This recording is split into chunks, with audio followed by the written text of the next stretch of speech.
one more defeat for Delhi Capitals, and that too in their own backyard. So it was amazing to say the news. Gujarat Titans, they showed why they are the champions. They played like champions. They won like champions. They have they don't have big names in their ranks, but a team is a big team. They remind me a lot of New Zealand, who always reach the finals in despite not having big names. So that is what it is: a good team spirit, a good camaraderie, and a good atmosphere in the dressing room helps cause one for all for one kind of a thing. So that is why it is. And when you talk about Delhi Capital, they are studded with the big names. You talk about Mitchell Marsh, you talk about Prithvi Shaw, you talk about uh, David Warner, Riley Rosso. You got phenomenal batters, but they're not performing. So that is a Mitchell Marsh. I think he likes Australian wickets and Indian wickets. And same is the case. Riley Russo, who hammers bowlers all around the park, he seems to be struggling. It is his eighth or ninth innings in IPL. He's not a really played brilliantly so far.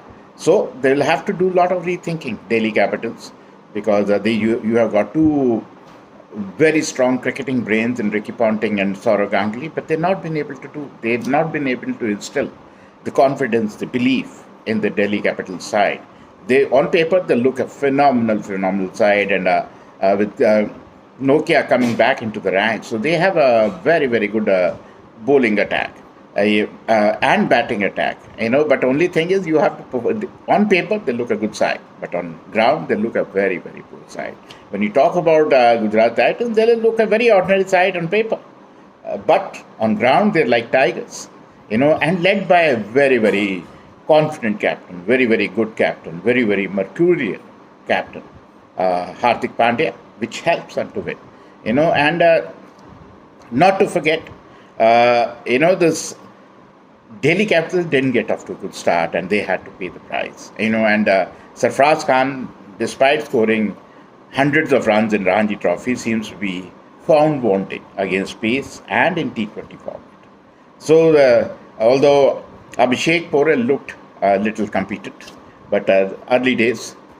But when you talk about Gujarat Titans, everybody puts a hand up.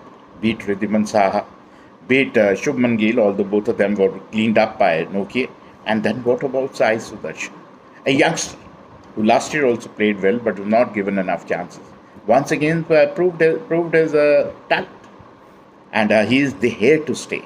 And not to forget even Vijay Shankar, the partnership of 50 plus by these two turned the tide in favor of Gujarat Titans. And then you have evergreen David Miller. So all in all, a wonderful side. They've got a great bowling attack. They've got Rashid Khan. They got Alzari Joseph, who bowled with a lot of pace.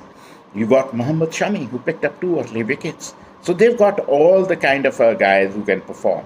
So much so that Rashid Khan has to come back after 14th over or 12th over. So that shows the strength in their cricket. And not to forget Hardik Pandya, who bowled magnificently, bats brilliantly, and fields magnificently, and leads from front. So all in all, a great side. Gujarat Titan is forced to reckon in this IPL. They are the last year champion. The championship is sitting very lightly on their heads, the kind of team. And not to forget the coach they have, Ashish Nehra, who keeps all of them together. All in all, a great side.